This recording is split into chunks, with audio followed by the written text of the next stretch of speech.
નમસ્કાર દર્શક મિત્રો, ગુજરાત સત્યવાર્તા ન્યૂઝમાં તમારું હાર્દિક સ્વાગત છે। હું છું મંસૂરી શેરવાનું। વડોદરા ડેરીની ચૂંટણીમાં 48 કરોડના કૌભાંડીને પાર્ટી એક ટિકિટ આપવા બાબત પાર્ટી આવા કૌભાંડીને એપીએમસી વડોદરા સેન્ટ્રલ કોઓપરેટિવ ખરીદ વેચાણ સંઘ વડોદરા ડેરી આમાં કેમ મેન્ડેટ આપે છે? એસએનએફમાં જતા દૂધ માટે શૈલેષભાઈએ કોઈ દિવસ ડેરીમાં રજૂઆત કરી હોય તો બતાવો। કાશીપુરા ડેરીમાં દૂધનો ટાંકો હતો, ત્યારે આજુબાજુથી આવતી ડેરીમાંનું દૂધ 5 થી 7 રૂપિયા લીટર વીકમાં 2 વખત જતું હતું। અત્યારે માંગલે જ ટાંકો લઈ ગયા તો 50 થી 55 રૂપિયા લીટરમાં જાય છે। કાશીપુરા ડેરીથી શૈલેષભાઈ વોટર છે, સમજદારને ઈશારા કાફી છે।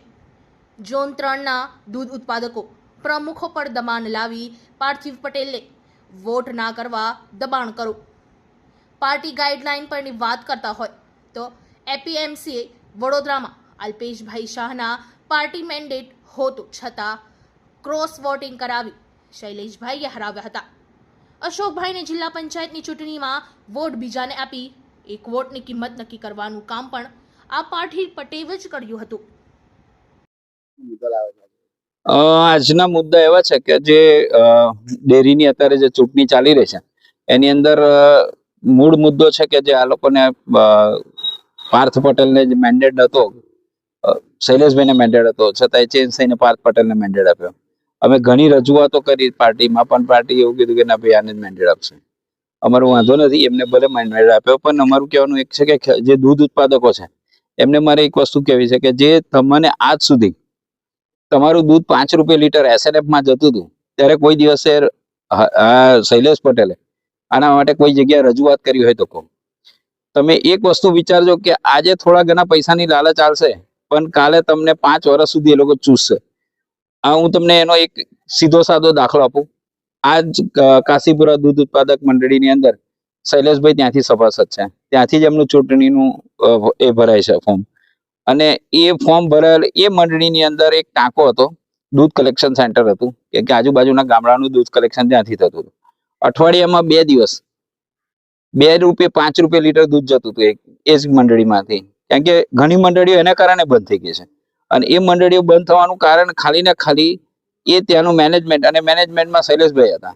હવે તમે વિચાર કરો કે નાની અમથી જગ્યા બી એ માણસે છોડી નથી, તો આગળ શું નહીં કર્યું હોય મોટી જગ્યાઓમાં। એટલે જેને કારણે ખૂબ મોટું નુકસાન ખેડૂતો ભોગવી રહ્યા છે। અને ખેડૂતોને એક વસ્તુ કહેવાનું કે આજે એ જ જગ્યા પરથી ટાંકો ખસેડી અને માંગલેજમાં લઈ ગયા, તો માંગલેજમાં આજે બધાને કોઈને એસએનએફમાં દૂધ જતું નથી, બધાને સારામાં સારા ભાવ મળે છે। પહેલા 2 રૂપિયા 3 રૂપિયા લીટર દૂધ જતું હતું, જેને કારણે ઘણી બધી મંડળીઓ આજુબાજુના ગામડાઓની બંધ થઈ ગઈ છે। એટલે અમે તો દરેક વોટર્સને એક વસ્તુ, જે ઝોન 3ના જેટલા બી વોટર્સ છે એ વોટર્સને એક વસ્તુ કહેવા માંગીશ કે તમારા પ્રમુખો પર પ્રેશર બનાવો, કંઈ પણ થાય, કશું પણ થાય, પણ પાર્થિવ પટેલને વોટ ના આપે, એને જો વોટ આપશે તો ફરી એ ચોરીનું કૌભાંડ કરશે, અને તમે દરેક દૂધ ઉત્પાદક મંડળી આનું નુકસાન ભોગવશે।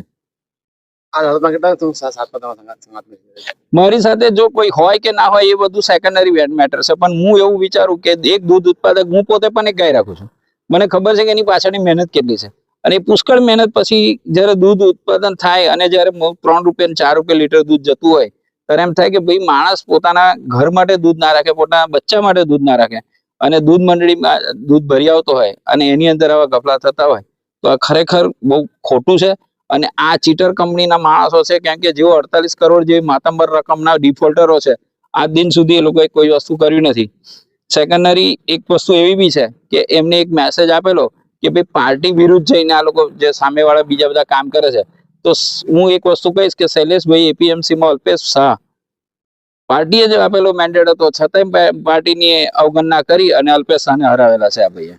તમે કહો છો કે પાર્ટી વિરુદ્ધ કામ છે, બરાબર છે, છતાં પણ એ લોકો કેમ મને આજે એ જ ખબર નથી કે પાર્ટીની એવી કઈ દુખતી નશા માણસ પાસે છે કે જે બરોડા સેન્ટ્રલ કોઓપરેટિવમાં પણ એ પોતે છે, એપીએમસીમાં બી પોતે છે, ડેરીમાં પણ પોતે છે, ખરીદ વેચાણ સંઘમાં બી પોતે છે, હવે આવી તો પાર્ટીની કઈ દુખતી નશે એ માણસ પાસે છે કે એ પાર્ટી એને મેન્ડેટ વારંવાર આપે છે. એનું કંઈ સાંભળવામાં આવ્યું છે? હા, કોર્ટમાં કેસ પણ છે? કોર્ટમાં કેસ ચાલે જ છે અત્યારે 48 કરોડ નું. મેં એની આગળની વસ્તુ કહું કે જે જમીન ખરીદી છે, જમીન ખરીદીના કૌભાંડની મેં ઓલરેડી સચિવમાં અમારો કેસ દાખલ કરેલો છે. તો પણ એનો ચાલુ છતાં પણ એને જ આ મેન્ડેટ આપે છે તો પાર્ટીની એવી કઈ દુખતી નશે એની પાસે છે ખબર નહીં. તો પાર્ટી આ વસ્તુઓ માટે ખરેખર ધ્યાન દેવું જોઈએ અને આ ન કરે તો હું તો મતદારોને એક વસ્તુ કહીશ કે તમારા દૂધ ઉત્પાદકોને કહીશ કે તમારા જે મંડળીના મતદાર જે પ્રમુખો છે એમને કહો કે ગમે તેમ થાય પણ પાર્થિવ પટેલને વોટ ના આપશો, ના આપશો ને ના આપશો. જો આપશો તો ફરી તમારે 3 રૂપિયા 4 રૂપિયા લીટર દૂધ લેવા માટે, વેચવા માટે તૈયાર થઈ જવું પડશે, જેને કારણે આ નુકસાન તમારે ને તમારા દૂધ ઉત્પાદકોએ જ ભોગવવું પડશે. જેથી કરીને આપ મહેરબાની કરીને આ કામ ના કરશો અને પાર્થિવ પટેલને ગમે તેમ થાય હરાવવા માટે પૂરતા પ્રયત્નો કરશો.